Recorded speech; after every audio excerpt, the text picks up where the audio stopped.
مسلمانوں کے گھروں میں خوشیاں ہونی چاہیے۔ اس میں سب سے بڑا معاملہ یہ ہے کہ میاں بیوی کے اندر جو محبت اور الفت ہونی چاہیے وہ اس وقت ناپید ہے۔ بیوی کی شوہر سے نہیں بنتی، شوہر کی بیوی سے نہیں بنتی، اور گھر کے اندر ایک اختلافی ماحول ہے۔ میں کہتا ہوں کہ اگر شوہر اور بیوی دونوں ایک دوسرے سے خوش رہیں تو ساس بہو کے جھگڑے کی کوئی حیثیت ہی نہیں رہ جاتی، نندوں کی تکلیف اور تانا زنی کی، جٹھانی اور دیورانی کے جھگڑوں کی کوئی اہمیت ہی نہیں رہ جاتی، اس لیے کہ ایک بیوی یہ سوچتی ہے کہ میرا شوہر مجھ سے اچھا ہے تو اب مجھے کس چیز کی ضرورت ہے، اور ایک شوہر یہ سوچتا ہے کہ جب میری بیوی مجھے ہر خوشی فراہم کر رہی ہے تو پھر مجھے اور کیا چاہیے۔ عام طور پہ خواتین اسلام یہ شکایت کرتی ہوئی نظر آتی ہے کہ میرا شوہر مجھ سے اس انداز سے پیش نہیں آتا جیسا کہ میں چاہتی ہوں، لیکن ایسے وقت پر اکثر میں اپنی شادی شدہ بہنوں کو یہ مشورہ دیتا ہوں کہ اگر شوہر آپ پر توجہ نہیں کرتا تو اس کی مختلف وجوہات ہیں، اگر ان وجوہات کی طرف آپ کی توجہ ہوگی تو انشاءاللہ شوہر کی بھی آپ کی طرف توجہ ہوگی۔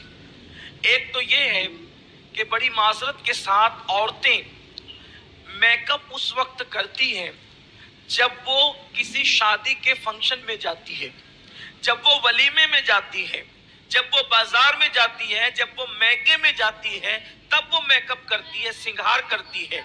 حالانکہ عورت کو اصل میک اپ کرنے کا وقت وہ ہے جب اس کا شوہر گھر پہ آنے کا ٹائم ہو۔ اگر ایک بیوی شوہر کے آنے سے پہلے بنتی سنورتی ہے اور اچھی ہوتی ہے اور شوہر کی نظر اس پر پڑ کر کے شوہر خوش ہوتا ہے تو خود بخود شوہر کی توجہ اس کی طرف مائل ہوتی ہے۔ لیکن حالات آج کل یہ ہے کہ بہت ساری خواتین ایسی ہیں کہ وہ شوہر کے آنے سے پہلے چاہے وہ بیمار جیسی بن جاتی ہے، شکل اپنی بگاڑ لیتی ہے، تو شوہر آ کر کے تھکا ماندہ آتا ہے اور اس طریقے سے مٹی کی مورت دیکھ کر کے اس کا ٹینشن اور بڑھ جاتا ہے۔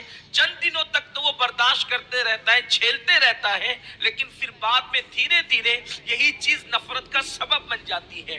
میرے پیارے آقا صلی اللہ علیہ وسلم کی کنیزوں اچھی طرح سے یاد رکھو، شوہر کے لیے جسم پہ خوشبو ملنا، شوہر کے لیے سنگار کرنا، یہاں تک فرمایا گیا کہ جو عورت اپنے شوہر کے لیے سنگار کرتی ہے اللہ اس کو رات کی نفل عبادت سے زیادہ ثواب عطا فرماتا ہے۔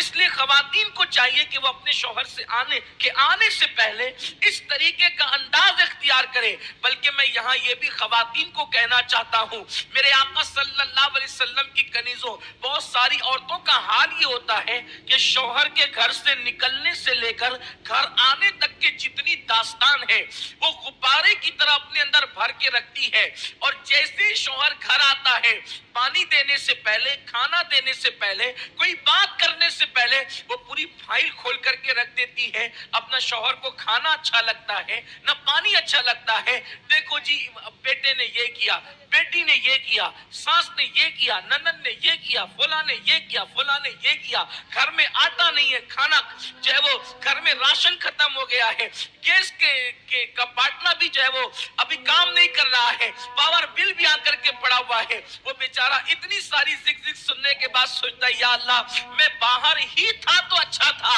آؤ اے خاتون جنت کی کنیزوں، ایک عورت کو گھر میں رہنا کیسے چاہیے؟ یقیناً ہر گھر میں مسائل ہوتے ہیں، ہر گھر میں راشن ختم ہوتا ہے، گیس کا باٹلا بھی ختم ہوتا ہے، بچے شرارت بھی کرتے ہیں، پریشانیاں بھی ہوتی ہے، بیماریاں بھی ہوتی ہے، لیکن آؤ اس کا طریقہ کیا ہے حدیث مبارکہ کی روشنی میں آپ کو پیش کرتا ہوں۔ میرے آقا صلی اللہ علیہ وسلم کی کنیزوں، پہلی بات تو یہ ہے کہ شوہر کے گھر میں آتے ہی مہا بھارت سنانے کی کوئی ضرورت نہیں ہے، پہلے آپ اس کا دل تو خوش کر دیں، آپ اس کو اس پر تیار تو کر لیں کہ وہ آپ کی داستان سننے کے لیے تیار ہو جائے۔ آؤ آپ کو بتاؤں، ایک صحابیہ ہیں جن کا نام اللہ اکبر ام سلیم ہے، ان کے شوہر کا نام حضرت ابو طلحہ انصاری رضی اللہ تعالیٰ عنہ ہے۔ حضرت ابو طلحہ انصاری جو ہے سفر پر تشریف لے جاتے ہیں، اور سفر پہ تشریف لے جانے کے بعد جب آپ سفر سے واپس